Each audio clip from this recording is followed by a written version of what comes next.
siang, salam sejahtera bagi kita sekalian. Om Swastiastu, Namo Buddhaya, salam kebajikan. Puji syukur kepada Tuhan Yang Maha Kuasa, kita kembali masuk ke dalam sesi kedua dalam keadaan sehat, tidak kurang suatu apapun.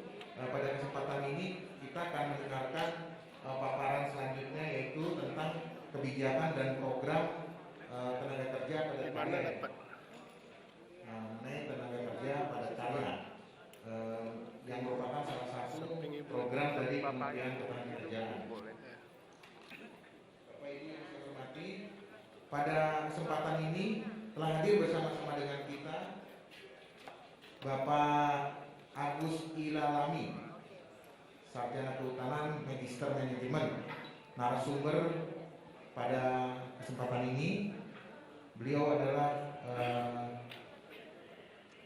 jabatannya Koordinator Padat Karya pada Direktur Bina Perluasan Kesempatan Kerja. Sebelumnya beliau juga berpengalaman di dalam berbagai jabatan yang lain. Pernah sebagai Kabid Rehabilitasi Hutan Dinas Kehutanan Kabupaten Tojo, Una-Una, Sekretaris Dinas Tenaga Kerja dan Transmigrasi Kabupaten Tojo, Una-Una, dan sekarang masih menduduki Koordinator Padat Karya pada Direktorat Bina Perluasan Kesempatan Kerja. Baiklah Bapak Ibu sekalian yang saya hormati, untuk menyingkat waktu kita sama-sama akan mencermati, mendengarkan, dan memperhatikan bersama-sama terkait program yang sangat penting yang akan disampaikan oleh Bapak Agus Ila terkait dengan program dan kebijakan padat karya, yang merupakan salah satu program yang akan menyediakan lapangan pekerja sementara bagi penganggur dan setengah penganggur, sekaligus menyediakan sarana dan prasarana penunjang untuk akses ekonomi, meningkatkan perekonomian masyarakat. Tentu ini sangat berguna dan sangat penting sekali di daerah Bapak Ibu sekalian. Kepada Bapak Agus Ila, kami persilakan untuk menyampaikan paparannya, Pak. Terima kasih, moderator, yang memberikan kesempatan kepada kami. Pertama-tama kami mengucapkan terima kasih kepada seluruh saudara-saudara datang ke tempat ini berserta agar. Assalamualaikum warahmatullahi wabarakatuh. Jadi hari ini saya ditugasi untuk menyampaikan beberapa hal terkait dengan tugas saya sebagai Koordinator Padat Karya di Direktorat Bina Perluasan Kesempatan Kerja. Tentunya terkait dengan kebijakan, semalam sudah disampaikan oleh staf ahli, staf khusus Kemenaker terkait dengan kebijakan secara keseluruhan di Kemenaker. Memang khususnya Direktorat Bina Perluasan Kesempatan Kerja itu ada 2 skema bantuan setiap tahun yang merupakan program perluasan kesempatan kerja. Yang pertama TKM pemula yang sudah disampaikan tadi Mas Widi. Yang kedua adalah padat karya. Pada kesempatan ini saya langsung pada penyampaian juknis saja terkait dengan juknis padat karya yang telah disahkan oleh Bapak Pak Dirjen pada tanggal 21 misalnya, petunjuk pelaksanaan bantuan pemerintah program pembinaan ketenagakerjaan bantuan padat karya tahun 2022. Kita ketahui bahwa kegiatan padat karya ini setiap tahun tentunya bapak-bapak dari Disnaker sudah pernah mendengar, dan bahkan beberapa sebagian kabupaten yang sudah sering melaksanakan kegiatan padat karya di Kemenaker. Jadi untuk tahun 2022 ini baru dimulai pada bulan April kemarin, dan bahkan kita sudah membuka layanan usulan melalui laman Bishap yang tadinya tahun sebelumnya itu manual melalui Google Form, bahkan membawa langsung proposal ke kita. Untuk tahun 2022 ini itu semua melalui laman Bishap. dan juga mungkin teman-teman sudah ada yang memperoleh informasi terkait dengan bagaimana cara mengusulkan kegiatan padat karya yang ada di Kemenaker.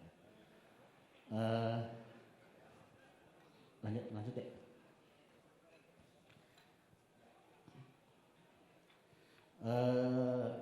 Dasar hukum daripada pelaksanaan kegiatan padat karya ini adalah Permenaker nomor 25 tahun 2021 tentang pedoman penyaluran bantuan pemerintah di Kementerian Ketenagakerjaan tahun 2022. Jadi Permenaker ini merupakan dasar dari kita di Direktorat Bina Perluasan Kesempatan Kerja untuk terutama dalam rangka penyusunan juknis, baik itu juknis terkait dengan TKM, terkait dengan TKM pemula, TKM lanjutan, dan padat karya.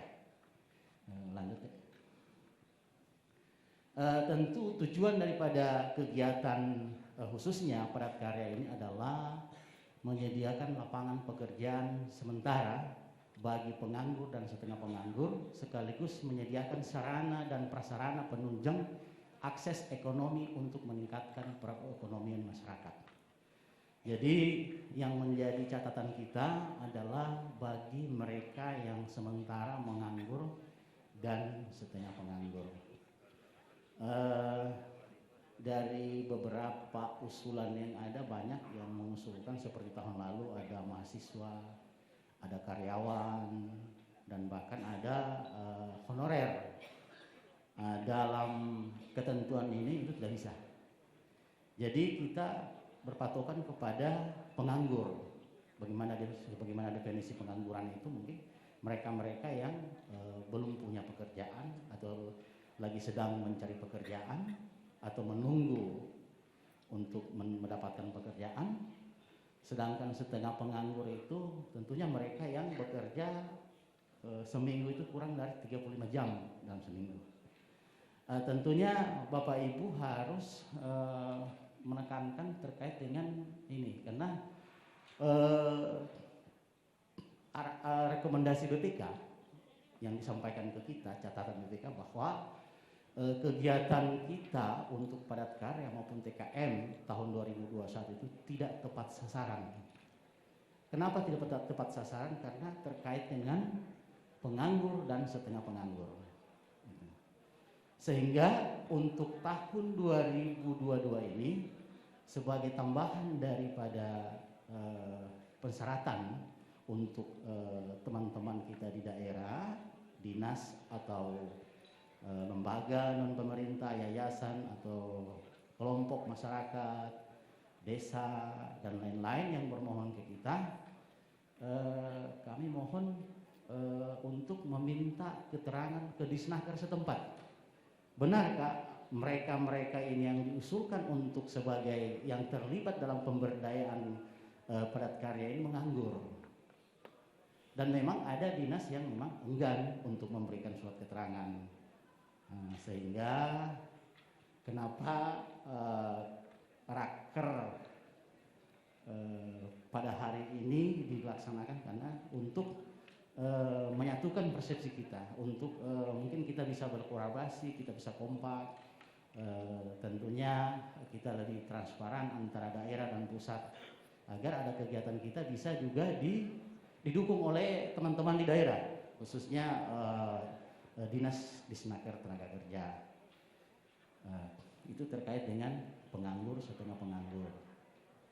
Jadi harapan kami teman-teman di daerah bisa membantulah para masyarakat yang bermohon untuk kegiatan padat karya diberikan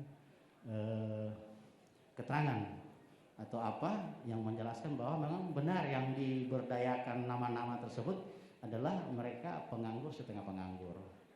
Walaupun memang di KTP itu misalnya pelajar, tapi pelajar dia sudah umur 30 tahun, nggak mungkin lagi jadi pelajar. Mungkin dia sudah nganggur atau dia sudah tidak punya pekerjaan. Nah, itu yang perlu dipertegas oleh teman-teman di Disnaker di daerah untuk memberikan keterangan. Dan harapan kita untuk itu terkait dengan ini. Karena di padat karya itu pemberdayaan yang untuk kegiatannya itu, dalam satu kegiatan itu 40 orang yang diberangkatkan. Karena memang sasaran kita itu adalah bagaimana memberdayakan orang. Bukan terkait dengan fisik padat karya, itu urusan kedua. Jadi yang paling utama itu memberdayakan yang 40 orang. Lanjut ya. Pemberi bantuan tentu yang memberikan bantuan adalah Kementerian Ketenagakerjaan atau pemerintah pusat melalui Kemenaker, kemudian atau melalui Direktorat Jenderal Bina Penempatan Tenaga Kerja dan Perluasan Tenaga Kerja, dan lebih khusus lagi melalui Direktorat Bina Perluasan Kesempatan Kerja. Next deh. Ini ada beberapa kriteria yang dari Juknis yang kami susun. Ini biar Bapak Ibu di dinas ini tahu, mungkin masih ada yang sudah terima Juknis ini, ada juga yang belum. Tentunya kami harus menyampaikan terkait hal ini. Calon lokasi. Jadi kriteria umum untuk kegiatan padat karya ini yang pertama memiliki jumlah penganggur dan setengah penganggur itu lebih dari 40 orang dalam satu lokasi kegiatan. Jadi maksudnya dalam satu lokasi kegiatan, misalnya pemohon kelompok itu bermohon pada titik desa A. Jadi di desa A itu harus ada penganggur itu lebih dari 40 orang yang bisa diberdayakan. Jadi kalau kurang dari 40 dari desa itu yang menganggur, berarti tidak memenuhi kriteria ini. Jadi nggak bisa untuk bermohon untuk kegiatan ini. Kemudian memiliki sumber daya alam dan sumber daya tenaga kerja. Nah ini harus. Misalnya di lokasi kegiatan itu pengerjaan jalan kantong produksi, tentunya harus dekat dengan di mana pasir yang harus diangkut, di mana batu-batuan yang harus dalam rangka untuk pengerasan jalan misalnya, sesuai dengan apa yang dimohon. Kemudian tentunya kriteria umum memiliki potensi peningkatan ekonomi dan sosial. Tentunya kegiatan padat karya ini tidak asal jadi atau tidak asal dibikin, tidak asal diprogram, tidak asal diusulkan, tapi juga tentunya akan meningkatkan ekonomi, perekonomian masyarakat dan peningkatan sosial. Jadi misalnya di suatu desa jalan kantong produksi untuk menuju suatu kebun nggak ada jalan, ya bisalah melalui program padat karya ini diusulkan untuk agar jalan masuk ke kantong produksi itu bisa digunakan oleh masyarakat secara lancar. Kemudian ada kriteria khusus padat karya tematiknya. Perlu saya sampaikan bahwa kegiatan padat karya ini ada dua bentuk skema bantuan, yaitu padat karya infrastruktur dan padat karya tematik. Jadi kalau padat karya infrastruktur itu lebih condong kepada pengerjaan jalan, ada 11 pilihan untuk kegiatan infrastruktur. Kemudian padat karya tematik ini adalah kebijakan khusus pemerintah pusat atau sesuai dengan peraturan perundang-undangan. Misalnya sesuai dengan bahwa kabupaten tersebut merupakan daerah tertinggal sesuai dengan Perpres, mungkin Perpres berapa ya? Perpres 63 tahun 2020 penetapan daerah tertinggal. Nah, itu juga menjadi prioritas untuk tematik. Kemudian daerah dengan kemiskinan ekstrim itu bisa untuk mengajukan untuk kegiatan padat tematik. Kemudian yang kedua tentunya lokasi terdampak bencana alam. Untuk tematik juga itu bisa terdampak bencana alam, non alam, bencana sosial. Misalnya bencana alam itu ada seperti di Mamuju atau di Lumajang setelah terjadi letusan gunung berapi, semua mungkin satu kampung itu tertutup oleh lahar. Jadi bisa diusulkan untuk kegiatan padat karya tematik. Fokus tematik itu hampir ke 75% itu untuk HK, untuk memberikan uang perangsang kerja. Jadi memberikan uang perangsang kerja terhadap mereka yang akan membersihkan kampungnya selama 25 hari. Nah itu kita fokus pada padat karya tematik. Kemudian penerima bantuan. Jadi selain mengajukan proposal padat karya juga harus memenuhi persyaratan. Yang pertama tentunya apabila kelompok masyarakat yang bermohon dia beranggotakan 40 orang dari satu desa atau kelurahan, mempunyai akta pendirian kelompok. Kalau kelompok itu kan kepala desa aja yang bentuk sudah jadi kelompok gitu. Kemudian surat keterangan kelompok atau dari kepala desa. Kemudian ada juga pemohon dari lembaga pemerintah. Kalau lembaga pemerintah itu dinas, desa juga bisa, kelurahan juga bisa. Bahkan di Jakarta kemarin yang bermohon dari RT. Jadi kita layani juga, RT juga bagian dari struktur pemerintahan. Kalau lembaga pemerintah cukup persyaratannya itu salinan SK sebagai kepala dinas atau kepala desa atau lurah, kemudian ada salinan NPNP atas nama dinas, ada struktur organisasinya, kemudian ada juga lembaga non pemerintah. Lembaga pemerintah itu ada persyaratannya, misalnya yayasan atau karang taruna atau pesantren biasanya, ya yang penting lembaga-lembaga non pemerintah. Selain ada akte notaris juga ada lembaga, ada akte pembentukan lembaga, ada surat keterangan domisili, NPWP, ada struktur organisasi, dan semua persyaratan ini karena kita sudah melalui laman Dishub, jadi semua ini dimasukkan di dalam Dishub. Nanti ada materi nanti dari Dishub yang akan menjelaskan terkait dengan bagaimana masuk di Dishub, bagaimana masuk Dishub melalui TKM, melalui padat karya akan dijelaskan juga. Kemudian pekerja padat karya, tentunya pekerja padat karya mereka yang menganggur, setengah menganggur, memiliki KTP pasti, kemudian bertempat tinggal di lokasi kegiatan padat karya. Jadi kegiatan padat karya ini tidak bisa orang-orang yang bekerja, misalnya lokasi di desa A, orang dari desa B yang bekerja, nggak boleh.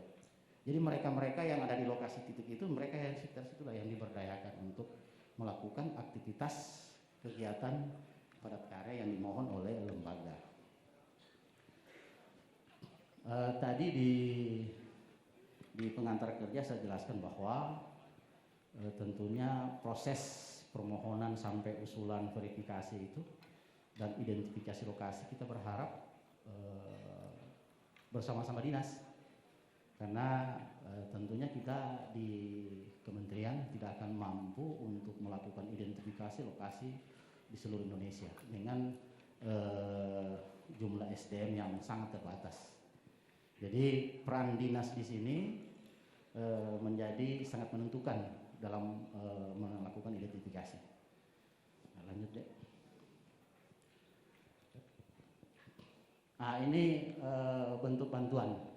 Jadi kalau padat karya infrastruktur ini ada pembuatan jalan baru atau rintisan jalan, ada pembuatan atau rehabilitasi saluran atau irigasi tersier, ada pembuatan rehabilitasi jalan desa atau jalan lingkungan, ada pembuatan embung, pembuatan tanggul penahan tanah, ada pemadatan, dan sampai pada sanitasi lingkungan. Biasanya kalau sanitasi lingkungan itu ya saluran-saluran untuk bagaimana bisa lingkungan bisa sehat, tong-tong sampah, toilet umum juga bisa. Kemudian besaran bantuan. Jadi di dalam Juknis 2022 besaran bantuan itu sebesar 100 juta. Nah, tentunya dengan ketentuan jumlah pekerja itu 40 orang, melakukan pekerjaan itu selama 15 hari untuk satu item kegiatan.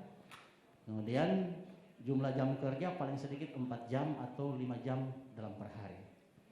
Jadi kenapa kita step 4-5 jam? Karena kalau mereka bekerja satu hari, mereka akan menuntut UMP-nya per hari. Sedangkan kita dari Aceh sampai Papua untuk kegiatan ini sama. Sedangkan UMP atau UMR di setiap daerah itu beda-beda. Mungkin biaya tukang kita beda. Di Jakarta aja 200.000 per hari. Mungkin di daerah sudah 150.000 atau 100.000. Kemudian di sini sudah terbagi, ada ketua, ada tukang, ada pekerja, sudah ada step-stepnya. Kemudian ini RAB-nya ini biaya alat atau material itu untuk kegiatan infra itu 48.200.000. Kemudian biaya operasional lainnya itu ada 9.350.000. Ini operasional lainnya itu berupa mungkin perjalanan, ada honor PLPK di situ, ada honor bendaharanya, ada monefnya dan lain-lain, ada di biaya operasional. Lanjut ya. Ini padat karya tematik. Padat karya tematik adalah kegiatan pemberdayaan masyarakat yang dilaksanakan untuk memberikan pekerjaan sementara kepada masyarakat penganggur, setengah penganggur pada lokasi yang memenuhi kriteria khusus yang seperti saya jelaskan tadi. Bentuk bantuan disesuaikan dengan tema kebutuhan. Jadi tema kebutuhan pada daerah kriteria khusus, lokasi penerima baik infra maupun non infra. Maksudnya baik infra kalau dia di lokasi yang memenuhi kriteria khusus itu dia mau bikin infrastruktur, tentunya dia naik kegiatan infrastruktur. Tapi kalau dia non infrastruktur, tentunya sesuai tema apa dia mau bikin apa. Misalnya kegiatan pembersihan tadi, pembersihan eceng gondok pada danau-danau, kemudian pemberdayaan bagi para pekerja yang baru PHK. Nah, mereka baru PHK mungkin diberdayakan dengan mengerjakan apa sehingga bisa mengeluarkan uang perangsang UPK bagi mereka yang akan melakukan aktivitas. Misalnya untuk membuat bekerja pada lahan untuk umum, untuk menanam apa aja. Jadi kegiatan-kegiatan itu bisa dibebani dari kegiatan ini, UPK ini. Biaya tentunya sebesar 75% untuk UPK.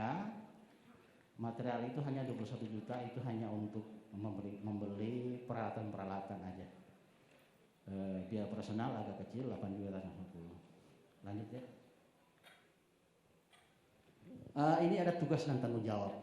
Nah, tentunya di sini menjadi penekanan kita, dirjen kita bertanggung jawab terhadap tentu pemberian bantuan.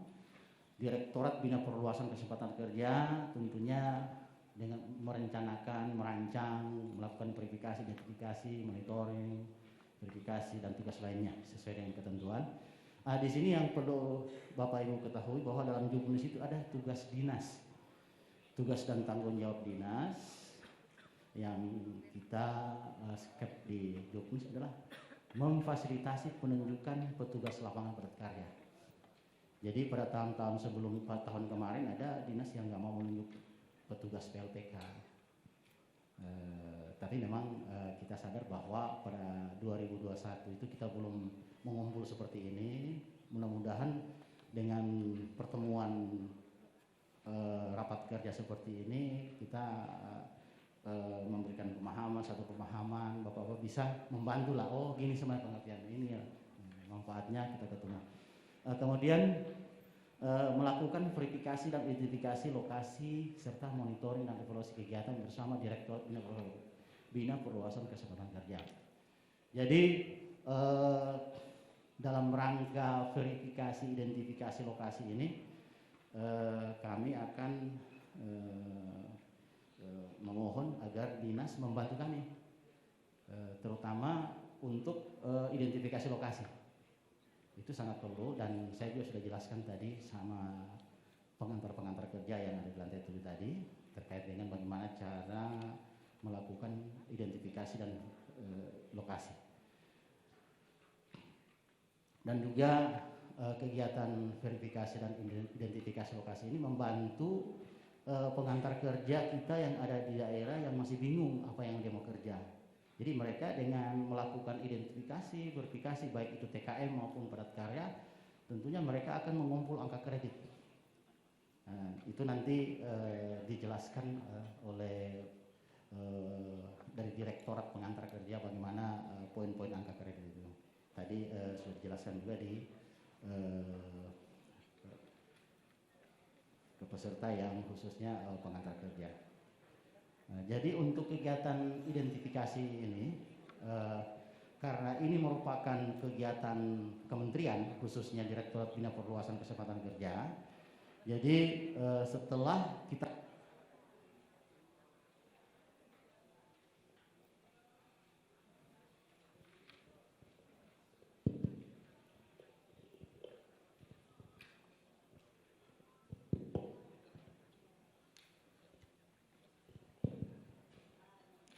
Jadi setelah kita menentukan lokasi, kita akan sampaikan informasi ke setiap kabupaten, khususnya melalui Disnaker kepada Bapak Ibu, bahwa ada kegiatan kita di Kabupaten Bapak Ibu yang akan menerima bantuan prakarya, si A, si B, si C, atau kelompok A, kelompok B, atau dinas. Dan kita akan meminta nama-nama yang diusulkan oleh dinas, siapa-siapa yang akan melakukan identifikasi, yang mungkin bisa diprioritaskan para pengantar kerja untuk melakukan itu, membantu kita. Untuk pendanaan nanti nama-nama kita SPT-kan, nanti dana kita akan bantu dari pusat. Jadi semua dana untuk lapangan dari pusat, untuk SPT perjalanan dinas, untuk teman-teman yang akan melakukan identifikasi lokasi di kabupaten masing-masing. Nah, itu yang dalam bentuk yang kita harapkan, mudah-mudahan ini bisa diterima oleh teman-teman kita yang ada di kabupaten kota, khususnya di Snaker. Kemudian ada juga balai. Nah, tentunya karena volume pekerjaan kita ini banyak, kita juga memohon bantuan juga kepada Balai Perluasan Kesempatan Kerja untuk melakukan verifikasi dan identifikasi lokasi sesuai dengan kemampuan personel yang ada di Balai Perluasan Kesempatan Kerja kita.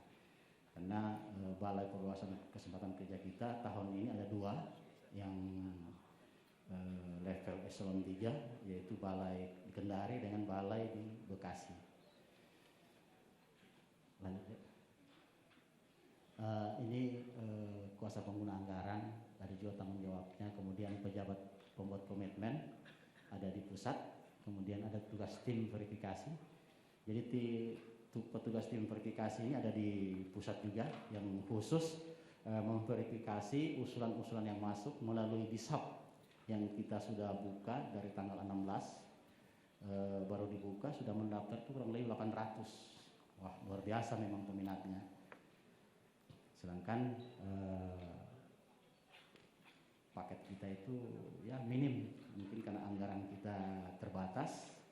Dan kita harapkan juga bahwa kegiatan padat karya ini bisa diadopsi oleh teman-teman di Snaker daerah untuk diajukan ke Bupati atau ke DPRD, karena setiap kali DPRD kabupaten kota audiens ke kita juga menyampaikan agar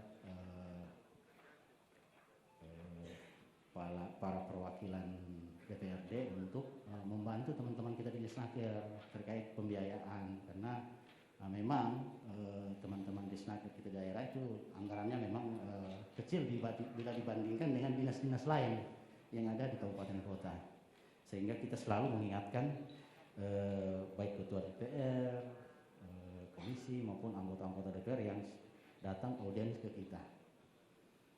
Lanjut ya. Ini juga masih tugas dan tanggung jawab. Ada tugas dan tanggung jawab penerima bantuan. Nah, ini bisa Bapak Ibu baca, nanti kita share juknisnya. Kalau juknisnya belum bisa terima, bisa nanti kita bagi-bagi, nanti minta ke panitia terkait dengan juknis padat karya. Kita juga cetak buku juknis, tapi kalau dibagikan nggak cukup. Kita cuma cetak 500 eksemplar, jadi nggak cukup. Kalau dibawa di sini nanti ada yang nggak dapat, jadi kita share secara digital saja. Nah, jadi ini terkait dengan penerima bantuan tentunya bertanggung jawab terhadap LPJ. Jadi lanjut ya. Nah, ini mekanisme bantuan program padat karya. Yang pertama pengusulan proposal dan data lainnya itu melalui laman Dishub. Setelah di laman Dishub, tim kita melakukan verifikasi. Setelah kita verifikasi memungkinkan dapat diterima untuk sebagai penerima bantuan lengkap, kita lakukan identifikasi lokasi. Sebagaimana saya jelaskan tadi, identifikasi lokasi yang melibatkan teman-teman kita di Snaker. Kemudian setelah diidentifikasi memenuhi syarat dengan kriteria yang harus dipenuhi oleh penerima bantuan, kemudian kita penetapan lokasi. Setelah penetapan lokasi kita SK-kan, kemudian kita buat MOU, perjanjian kerjasama dengan penerima bantuan. Kemudian setelah MOU kita pencairan anggaran, setelah pencairan anggaran pelaksanaan kegiatan, setelah pelaksanaan kegiatan tentunya ada monitoring, evaluasi, kemudian pelaporan LPJ. Yang paling penting ini tentunya LPJ, karena terus terang LPJ tahun 2021 kita masih tergantung oleh BPK. Jadi masih dibayar di muka, belum diterima oleh BPK. Jadi nanti pemeriksaan tahun 2022 ini diperiksa lagi LPJ tahun 2021 yang belum diterima. Jadi kita masih melengkapi LPJ 2021 setelah diterima oleh BPK, karena memang banyak teman-teman kita ini yang tidak taat terhadap LPJ. Setelah pelaksanaan mereka lupa untuk melaporkan, padahal kewajiban kita untuk melaporkan, karena kita bukan bantuan sosial. Kalau bantuan sosial seperti di Kemensos itu tidak ada LPJ-nya. Kalau kita di Kemenaker ada LPJ sesuai dengan PMK 168. Nah, gitu. Ini tentunya persiapan pelaksanaan kegiatan, kemudian pembentukan tugas tim pengawas kegiatan. Ini ada juga di Juknis, bisa Bapak Ibu baca. Lanjutnya. Ini syarat pencairan. Mungkin kita sama ketahui ya. Kalau saat pencairan seperti biasa juga, tentu penerima bantuan ada SK-nya, ada MOU-nya, ada KTP-nya. Kalau kita pencairan selama ini kita bukakan rekening melalui BNI. Jadi penerima bantuan tetap harus ada rekening, karena begitu mereka mengambil uang di bank, mereka harus pindah rekening ke rekening mereka masing-masing. Karena kalau dibawa ke rumah takut hilanglah atau macam-macam.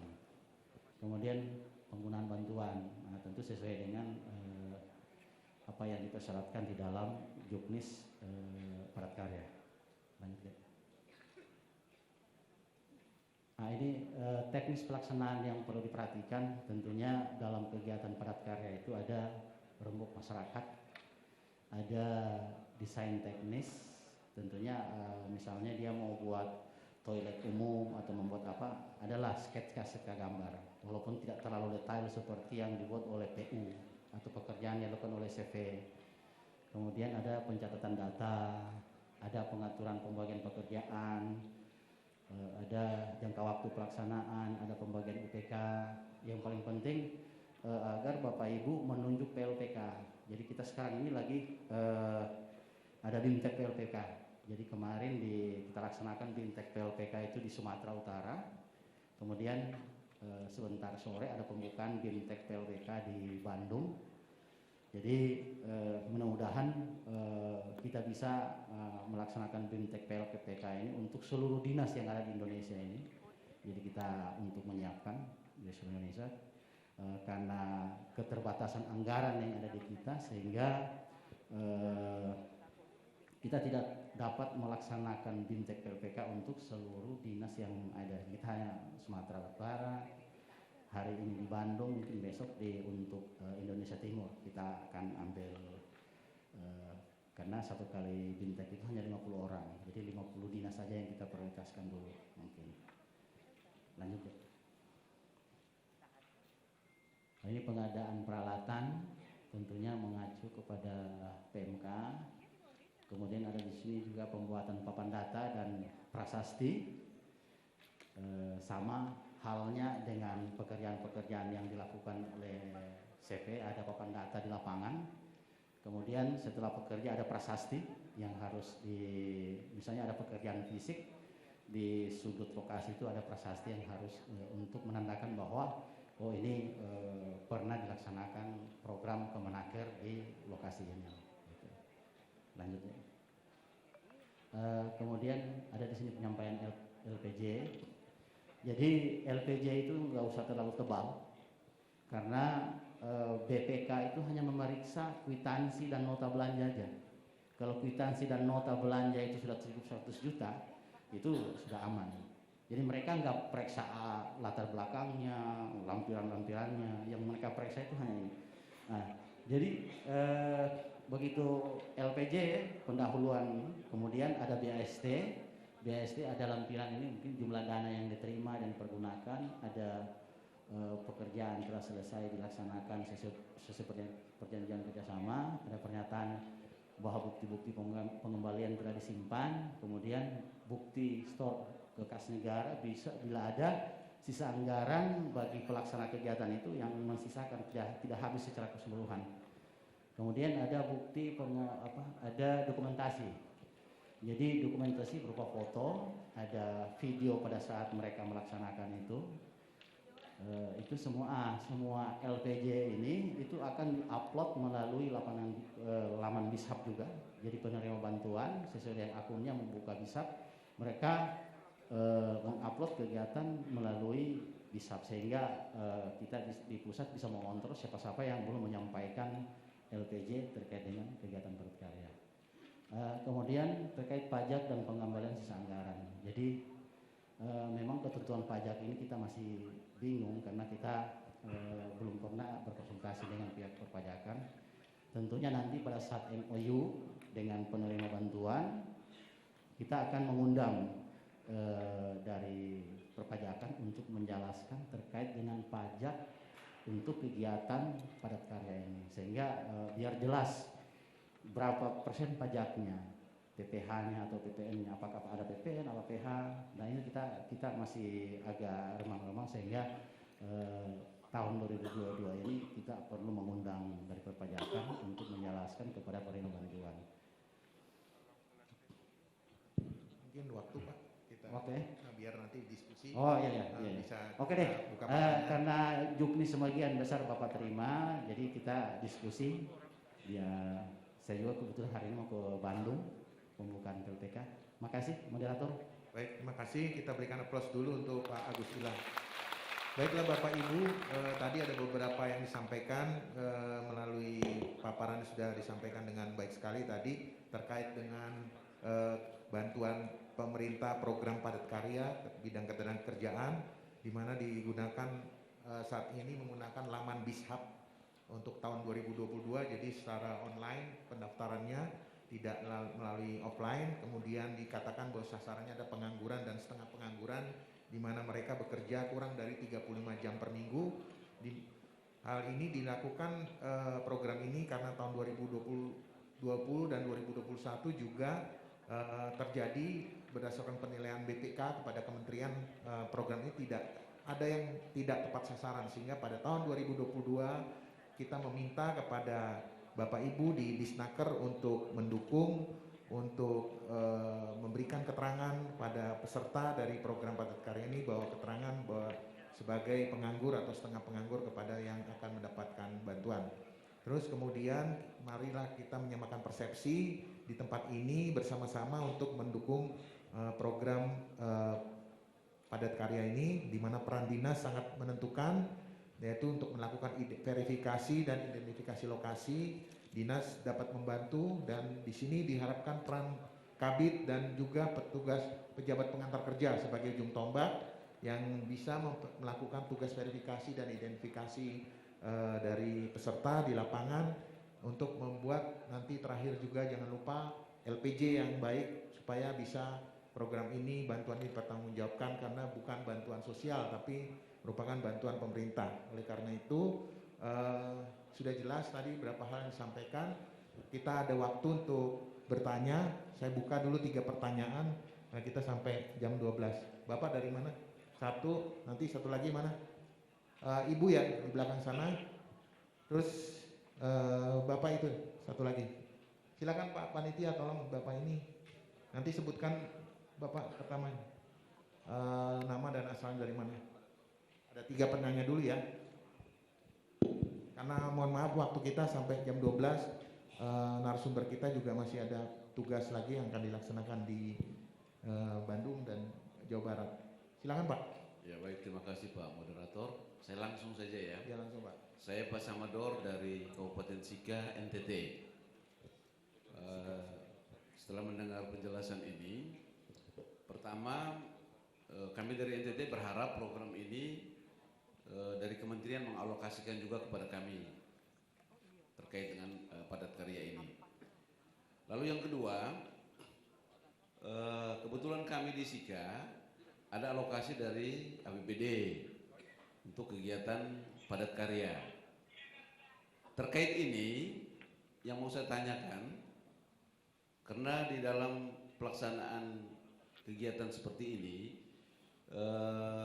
selain kita nanti mengacu pada apa yang sudah dijelaskan ini, tapi juga kita mengacu pada ketentuan Perpres tentang pengadaan barang jasa. Nah, kalau misalnya dia di atas 200 juta,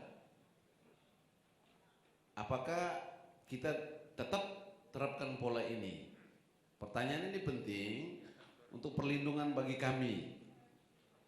Karena kadang-kadang di daerah hal-hal seperti ini juga menjadi rawan terkait pemeriksaan oleh aparat. Dua hal ini saja, terima kasih, saya kembalikan. Baik, cukup.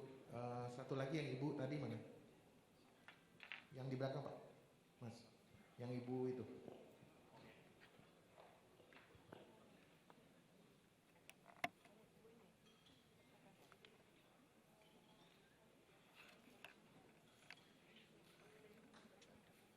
Dari mana asalnya Bu? Sebutkan.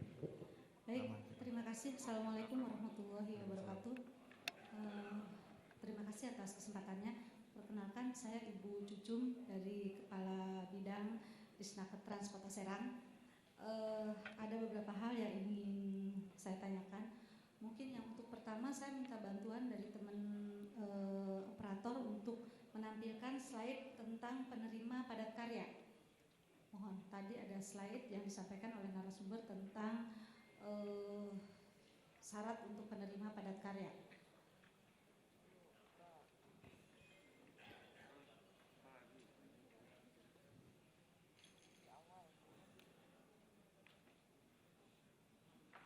Sebelum itu.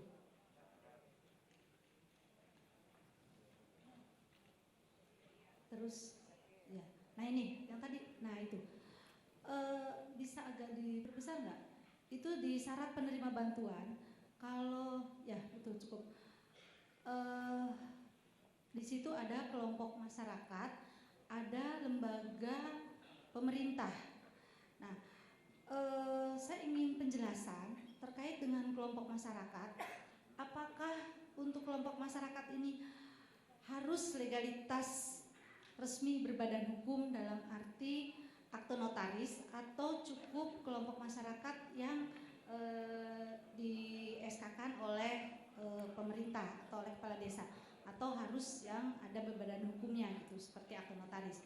Yang kedua, kalau untuk lembaga pemerintah ini kami ingin kejelasan juga yang dimaksud lembaga pemerintah seperti apa dan mekanismenya juga seperti apa, karena terus terang kami belum pernah mendengar atau belum pernah melihat untuk kegiatan yang disampaikan langsung kepada lembaga pemerintah untuk program padat karya ini. Baik, itu pertanyaan yang pertama. Yang kedua, terkait laporan, tadi Bapak menyampaikan bahwa laporan itu tidak mesti yang tebal. Memang betul. Tetapi tadi juga ada statement bahwa BPK atau pemeriksa itu biasanya hanya melihat dari sisi SPJ. Tetapi kalau menurut kami justru di alur kegiatan itu juga perlu disampaikan, karena biar kita juga tahu bahwa alur kegiatan ini kalau ibarat bahasa kitanya tidak langsung sudah jadi gitu, karena biasanya juga mohon maaf khawatir ada beberapa yang antaranya misalnya programnya itu sudah ditangani dengan program anggaran lain juga tidak ditangani juga oleh padat karya gitu. Terus juga kami mohon bantuan juga kalau bisa ada keterangan dari kepala desa bahwa program yang dilakukan oleh kelompok swadaya masyarakat itu tidak sedang digarap oleh program lain. Contoh misalnya kadang kan kita ada program padat karya untuk paving block, tapi juga daerah itu mengalokasikan untuk yang sejenis gitu. Jangan sampai double accounting gitu. Bisa nggak ditambahkan di dalam persyaratan itu untuk diberikan keterangan dari kepala desa atau dari aparat setempat bahwa program yang sedang diajukan itu tidak sedang dilakukan oleh program lain. Mungkin itu. Terus juga yang lain terkait syarat, kami dari Disnaker kan sudah diminta untuk syarat sebagai pekerjanya. Tetapi kami dari Disnaker kan kalau untuk fisik tidak memahami ya Pak ya, kalau misalnya kami untuk membimbing secara fisik, secara teknis tidak memahami ke arah sana. Alangkah lebih baiknya lagi-lagi kalau proposal itu diketahui juga atau dari pihak yang mengusulkan ini, dari kelompok swadaya masyarakat ini diberikan juga bahwa di sana ada surat keterangan bahwa dia bekerja sama dengan dinas PU atau dinas Perkim gitu, sehingga nanti teman-teman dari PU dan Perkim juga dia tahu bahwa oh di desa itu tuh ada program padat karya, karena tidak dimungkinkan juga di daerah itu juga ada ditangani program infrastruktur yang dilaksanakan oleh teman-teman di Perkim atau di PU. Mungkin itu Pak beberapa pertanyaan dari saya. Terima kasih. Baik. Assalamualaikum warahmatullahi wabarakatuh. Waalaikumsalam. Satu lagi Pak, silakan. Yang itu.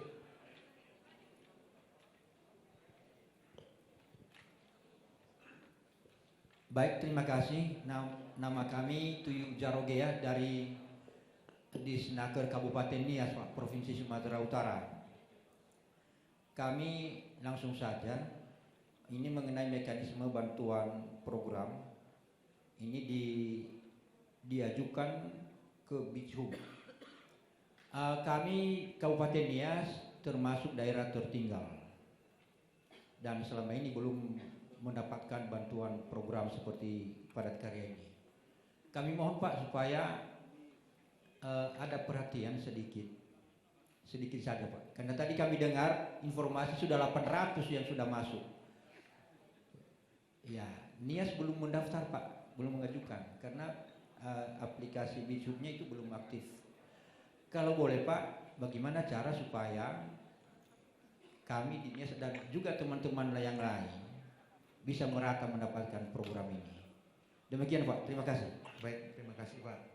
Jadi Pak narasumber, kita tadi ada 3 pertanyaan dari SIKA Kabupaten NTT. Program yang pertama, programnya dialokasikan, kemudian dana APBD, terus kemudian Ibu Jujung dari Disnaker Serang meminta bantuan operator, kemudian persyaratan bantuan, kelompok masyarakat dan kelompok pemerintah apa saja, berbadan hukum, kemudian atau tidak, kemudian laporan yang disampaikan harus ada alurnya, kemudian bantuan ada keterangan kades dan persyaratan fisik. Kemudian dari Nias tadi mengharapkan mekanisme bantuan melalui BISHAP dibantu supaya bisa aktif, aplikasi BISHAP-nya bisa diaktifkan gitu ya Pak. Ya, silakan Pak. Terima kasih Pak Samado dari SIKA. Terima kasih atas pertanyaannya. Tentu terhadap alokasi anggaran khususnya APBD yang lebih dari 100 juta. Jadi memang kalau lebih dari 200 juta itu di dalam khususnya di kita PMK 168 itu ada 50% dulu, 75% bertahap. Dan kenapa kita ambil 100 juta? Jadi kalau 100 juta itu langsung kita transfer ke penerima bantuan. Jadi sesuai dengan Perpres juga nggak melanggar, sesuai dengan PMK 168 dengan perubahan-perubahannya juga tidak dipermasalahkan. Tapi apabila lebih dari 100 juta itu ada dibagi 2 stepnya. Nah, itu mungkin yang tentunya kalau yang lebih 200 juta itu harus mengacu pada Perpres pengadaan barang dan jasa.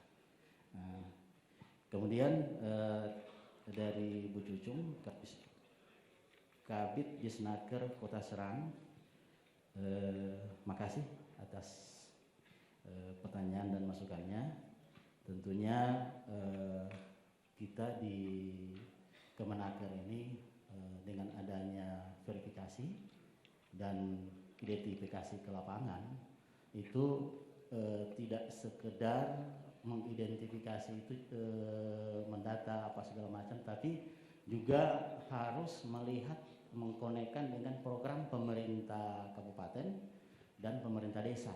Jangan sampai kegiatan yang dilaksanakan oleh teman-teman yang mengusulkan bantuan ini itu ada tumpang tindih dengan program pemerintah desa atau pemerintah kabupaten. Itu nggak boleh. Jadi misalnya pemerintah kabupaten dari PU program pembuatan jalan lingkungan, kita juga mau ke situ, itu nggak boleh. Jadi kalau sudah ada sudah melalui musrembang bahwa kegiatan itu akan dilaksanakan di sini oleh pemerintah daerah, kita tidak akan masuk ke situ. Jadi kita tidak akan rekomendir untuk melakukan kegiatan yang tumpang tindih dengan program yang ada di pemerintah kabupaten maupun yang ada di pemerintah desa dan juga program kementerian lain. Jadi teman-teman pengantar kerja itu diarahkan untuk lebih jeli. Jadi sudah ada tabel-tabel yang mereka akan bawa ke lapangan, apa-apa yang harus mereka pertanyakan, apa yang mereka identifikasi, itu panduannya ada di kita. Jadi kita mudah-mudahan walaupun ada mungkin itu mungkin di luar pengawasan kami, karena memang kemarin kami tidak bisa langsung melakukan monef terhadap pada saat mereka melaksanakan kegiatan, sehingga ada juga usulannya di desa A, kegiatannya di desa B, tapi tanpa konsultasi dengan kami. Seharusnya itu nggak bisa. Seharusnya dia melaksanakan kegiatan itu sesuai dengan pada saat dilakukan identifikasi. Karena kalau sudah dia dilakukan identifikasi berarti itu sudah clear, sudah bisa untuk dilaksanakan kegiatannya. Kemudian terkait dengan tadi lembaga kelompok masyarakat. Jadi kelompok masyarakat itu tidak perlu akte pendirian. Jadi cukup hanya pembentukan dari kepala desa. Itu dasarnya itu. Jadi kelompok A, kelompok tani A, lampirannya pembentukan dari kepala desa A juga. Itu sudah bisa untuk mengajukan.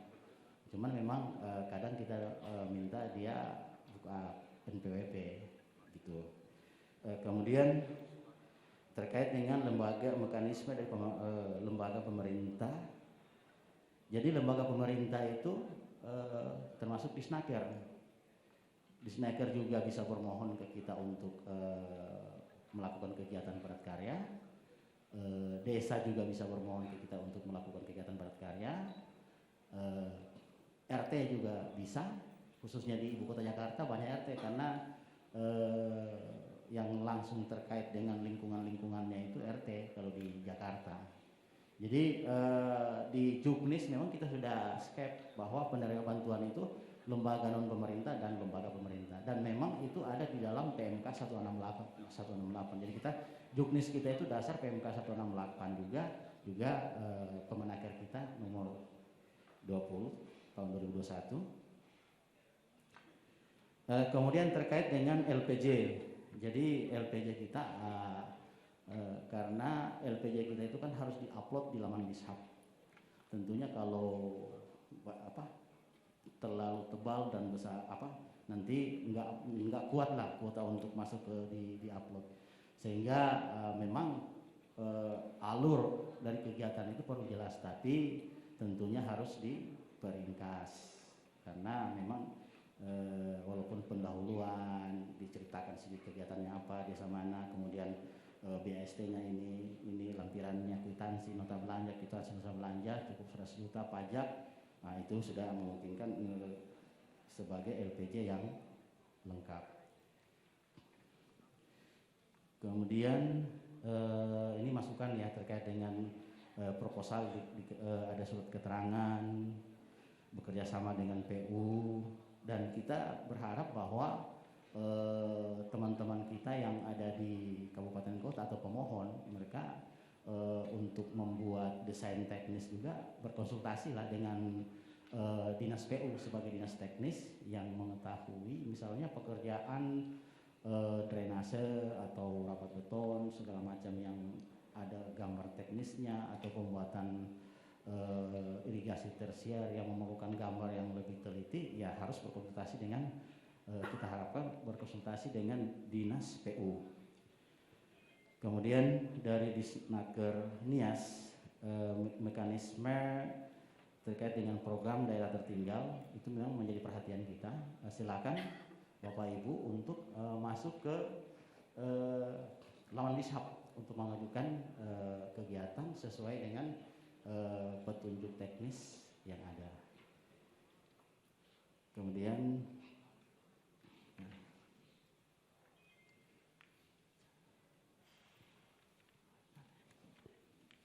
oh yang ini ya, cara supaya bisa masuk ke BISHAP. Jadi nanti jam 1 ada materi dari tim BISHAP, itu akan menjelaskan terkait dengan bagaimana cara masuk ke BISHAP. Tentunya ada, karena masih banyak teman-teman kita di daerah yang bingung gimana sih masuk ke BISHAP. Jadi akan dijelaskan sebentar oleh tim BISHAP terkait dengan bagaimana bisa mengakses ke BISHAP. Mungkin cuma itu yang bisa saya jelaskan kepada Bapak Ibu atas perhatiannya pada acara raker ini. Mudah-mudahan apa yang saya sampaikan sebagai koordinator padat karya bisa bermanfaat bagi Bapak Ibu dan bekal untuk disampaikan ke teman-teman. Terima kasih. Assalamualaikum warahmatullahi wabarakatuh.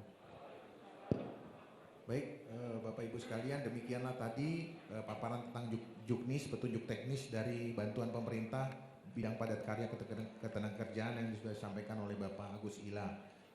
Terima kasih atas partisipasi Bapak Ibu dan perhatiannya.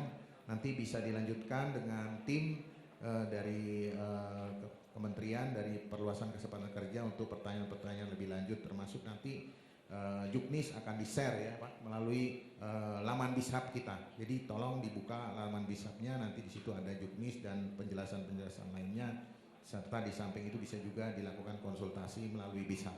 Demikian, terima kasih atas perhatiannya. Sekali lagi puji syukur pada Tuhan Yang Maha Kuasa kita ucapkan atas sesi ini.